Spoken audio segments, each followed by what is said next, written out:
அரசாங்கத்தின் அரசியல் நாடகம் அம்பலப்படுத்தும் எம்பி அஜித் பிரேமதாசவின் கட்சியிலிருந்து மேலும் 2 முக்கியஸ்தர்கள் விலகல். மூவின மக்களாலும் உருவாக்கப்பட்ட அரசாங்கத்தை கவிழ்க்க முடியாது, பிரதமர் ஹரணி உறுதி. எதிர்க்கட்சி எம்பிக்களை கண்காணிக்க களமிறங்கும் புலனாய்வு அமைப்புகள். பஹல்காம் தாக்குதலுக்கு பின்னால் மிகப்பெரிய சதி, ஜெய்சங்கர் குற்றச்சாட்டு. உணவக உரிமையாளர் வாளால் வெட்டி கொலை, 2 சந்தேக நபர்கள் அதிரடி கைது. மியான்மர் அகதிகள் படகு கவிழ்ந்ததில் 427 பேர் பலி. இலங்கை செல்லும் தமது நாட்டு பிரஜைகளுக்கு அமெரிக்கா விடுத்துள்ள பயண எச்சரிக்கை. அரசாங்கம் தங்களுக்கு நட்பான சமூக ஊடக தளங்களை பயன்படுத்தி கொழும்பு மாநகர சபையில் திசைகாட்டி அதிகாரத்தை கைப்பற்றியதாக கூறி போலி ஊடக நாடகத்தை நடாத்தி வருவதாக ஐக்கிய மக்கள் சக்தி கொழும்பு மாவட்ட நாடாளுமன்ற உறுப்பினர் முஜிபுர் ரஹ்மான் தெரிவித்துள்ளார். எதிர்க்கட்சிகளை அச்சுறுத்தும் நோக்கில் நடாத்தப்படும் இந்த ஊடக நாடகம் அரசாங்கம் எவ்வளவு பயப்படுகின்றது என்பதை காட்டுகின்றது என்றும் அவர் குறிப்பிட்டுள்ளார். கொழும்பு மாநகர சபையின் பெயர்கள் கூட வர்த்தமானியில் வெளியிடப்படாத நிலையில் அரசாங்கம் எவ்வாறு அதிகாரத்தை நிறுவியுள்ளது என்று கூற முடியும் என்றும் கேள்வி எழுப்பிய ரஹ்மான், அங்கு யாருக்கு அதிகாரம் இருக்கின்றது என்பது வரும் 2ஆம் தேதி நடாத்தப்படும் தேர்தலில் தீர்மானிக்கப்படும் என்றும் வலியுறுத்தியுள்ளார். கொழும்பு மாநகர சபையில் அதிகாரத்தை நிறுவுவதில் ஜனாதிபதியின் தலையீடு அவர்கள் எவ்வளவு பயப்படுகின்றார்கள் என்பதையும் காட்டுகின்றது என்றும் நாடாளுமன்ற உறுப்பினர் கூறியுள்ளார். அதோடு கொழும்பில் அதிகாரத்தை நிறுவும் நோக்கில் சுயேட்சை குழுவின் பல உறுப்பினர்களும் எதிர்க்கட்சியுடன் இருப்பதாக அவர் சுட்டிக்காட்டியுள்ளார். மூவின மக்களாலும் உருவாக்கப்பட்ட தேசிய மக்கள் சக்தி அரசாங்கத்தை கவிழ்க்க முடியாது என பிரதமர் ஹரணி அமரசூரிய தெரிவித்துள்ளார்.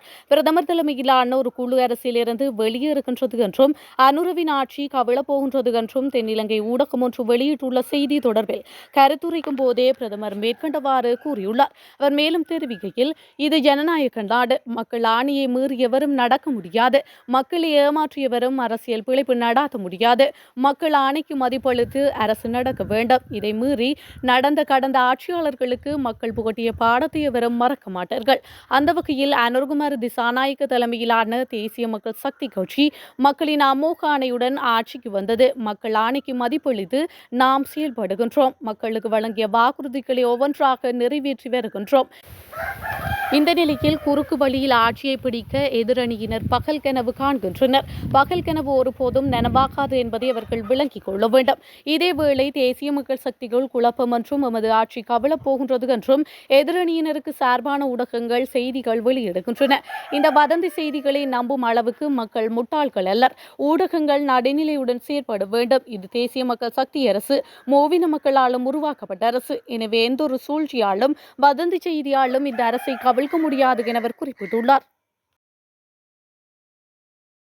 உயிருக்கு அச்சுறுத்தல் ஏற்பட்டுள்ள 66 எதிர்க்கட்சி நாடாளுமன்ற உறுப்பினர்களுக்கு அமைச்சர் பாதுகாப்பு அதிகாரிகளின் பாதுகாப்பை வழங்குவது குறித்து போலீஸ் தலைமையகத்தின் கவனம் மீண்டும் ஒரு முறை திரும்பியுள்ளது.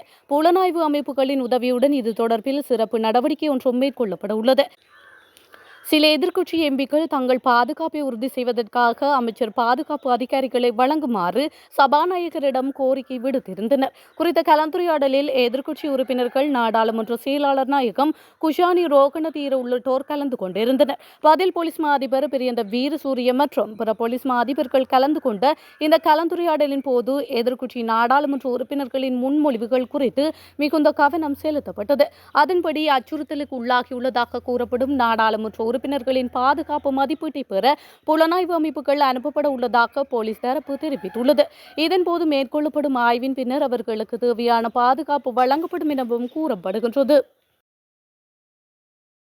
அரசாங்க மருத்துவமனைகளில் மருந்துகளுக்கு தட்டுப்பாடு நிலவுவதாக தெரிய வந்துள்ளது.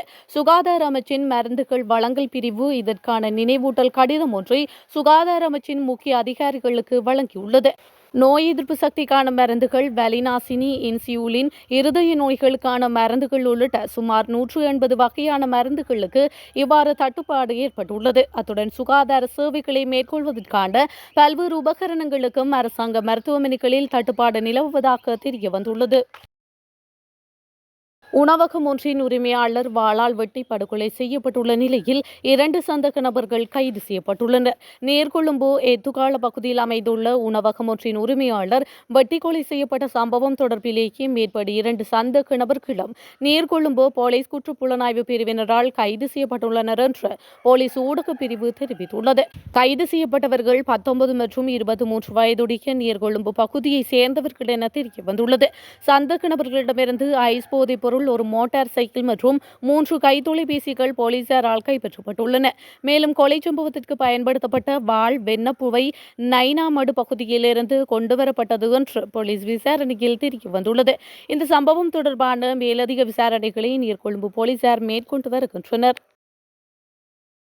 மியான்மர் அகதிகளை ஏற்றி சென்ற 2 படகுகள் கவிழ்ந்ததில் 427 பேர் உயிரிழந்துள்ளனர். மியான்மரில் ஏற்பட்ட உள்நாட்டு போர் காரணமாக அங்கிருந்து ரோஹிங்கியோ மக்கள் அண்டை நாடுகளுக்கு இடம்பெயர்ந்து வருகின்றனர். இந்த நிலையில் இவ்வாறு அகதிகளாக இந்தோனேசியாவிற்கு செல்ல முயற்சித்த அகதிகளே இவ்வாறு உயிரிழந்துள்ளனர். குறிப்பாக பங்களாதேஷில் 1 லட்சத்திற்கும் மேற்பட்ட ரோஹிங்கியோக்கள் அதிகளாக தஞ்சமடைந்துள்ளனர். இவ்வாறு தஞ்சமடைந்த அகதிகள் இந்தோனேசியாவிற்கு செல்ல முயற்சித்த போதே விபத்து இடம்பெற்றுள்ளது. இந்த விபத்துகள் கடந்த 9 மற்றும் 10ஆம் திகதிகளில் இடம்பெற்றுள்ளதாகவும் தெரிவிக்கப்படுகின்றது. பங்களாதேஷின் ஹாக்ஸ் பசார் அகதிகள் முகாமில் வசித்து வந்த ரோஹிங்கியோக்களில் 267 பேர் படகு மூலம் இந்தோனேசியாவிற்கு செல்ல முயற்சித்துள்ளனர். அப்போது அவர்கள் சென்ற படகு மியான்மர் கடற்பகுதியில் கடலில் கவிழ்ந்து விபத்துக்குள்ளான சம்பவத்தில் 201 பேர் உயிரிழந்துள்ளனர். இதில் 66 பேர் காப்பாற்றப்பட்டுள்ளனர். இந்த சம்பவம் கடந்த 9ஆம் திகதி இடம்பெற்றுள்ளது. அதற்கு அடுத்த நாளான 10ஆம் திகதி 247 ரோஹிங்கியோ அகதிகளை ஏற்றிக்கொண்டு சென்ற மற்றொரு படகு கப்பல் கவிழ்ந்ததில் விபத்துக்குள்ளாகியுள்ளது. இதில் 226 பேர் உயிரிழந்ததோடு 21 பேர் காப்பாற்றப்பட்டுள்ளனர். இலங்கை உட்பட இந்திய பிராந்தியத்தில் உள்ள பல நாடுகளுக்கு அமெரிக்கா 2ஆம் நிலை பயண எச்சரிக்கையை விடுத்துள்ளது. அமெரிக்கா நோய் கட்டுப்பாடு மற்றும் தடுப்பு மையங்கள் இந்த பயண ஆலோசனையை வெளியிட்டுள்ளன. சிகுன்குன்யா நோய் பரவல் காரணமாக இந்த எச்சரிக்கை வெளியிடப்பட்டுள்ளது. இலங்கை தவிர சோமாலியா, மெரிஷியஸ், மயோட் மற்றும் ரியூனியன் உள்ளிட்ட பல நாடுகளுக்கும் இந்த பயண ஆலோசனை அமுலில் உள்ளதென ஸ்ரீ ஜெயவர்தனபுர பல்கலைக்கழகத்தின் ஒவ்வாமை, நோய் எதிர்ப்பு மற்றும் செல் உயிரியல் துறையின் இயக்குநர் பேராசிரியர் சந்திம ஜீவந்தர தெரிவித்துள்ளார். இந்த வைரஸை பரப்பும் கொசுக்களிடமிருந்து தங்களை பாதுகாத்துக் கொள்ள பூச்சி விரட்டிகளை பயன்படுத்தவும், நீண்ட கை சட்டைகள் மற்றும் நீண்ட ஆடைகளை அணியவும் அமெரிக்க நோய் கட்டுப்பாடு மற்றும் தடுப்பு மையங்கள் பயணிகளுக்கு அறிவுறுத்தியுள்ளமையும் குறிப்பிடத்தக்கது. ஜம்மு காஷ்மீரின் பஹல்காமில் நடந்த பயங்கரவாத தாக்குதலுக்கு பின்னால் ஒரு பெரிய சதி இருப்பதாக இந்திய வெளியுறவு அமைச்சர் ஜெய்சங்கர் தெரிவித்துள்ளார். ஜெர்மனி தலைநகர் பெர்லினில் உள்ள புவிசார் அரசியல், புவி பொருளாதாரம் மற்றும் தொழில்நுட்ப மையம் ஏற்பாடு செய்திருந்த நிகழ்வில் கருத்து தெரிவித்த போதே அவர் இவ்வாறு குறிப்பிட்டுள்ளார். இங்கு தொடர்ந்தும் கருத்து தெரிவித்த அவர், பஹல்காம் தாக்குதலின் முக்கிய நோக்கம் மக்களிடையே பயத்தை ஏற்படுத்துவதும், காஷ்மீரில் வளர்ந்து வரும் சுற்றுலாத்துறையை சேதப்படுத்துவதும், நாட்டில் வகுப்புவாத மோதல்களை தூண்டுவதுமாகும். மேலும் பயங்கரவாதத்தை இந்தியா ஒருபோதும் சகித்துக் கொள்ளாது, அணு ஆயுத அச்சுறுத்தல்களுக்கு அடிபணியாது. பயங்கரவாதத்தை அரசு ஆதரவு கொள்கையாக பயன்படுத்தி பாகிஸ்தான் இந்தியாவுக்கு அழுத்தம் கொடுக்கின்றது. தொடர்ந்தும் பாகிஸ்தானுடனான விவகாரங்களில் 3ஆம் தரப்பு மத்தியஸ்திற்கு இடமில்லை என்றும், இது தொடர்பாக யாருக்கும் எந்த விதமான தவறான எண்ணங்களும் இருக்கக்கூடாது என்றும், போர் நிறுத்தத்தில் அமெரிக்க ஜனாதிபதி டொனால்ட் ட்ரம்பின் தலையீடு இல்லை என்றும் அவர் குறிப்பிட்டுள்ளார்.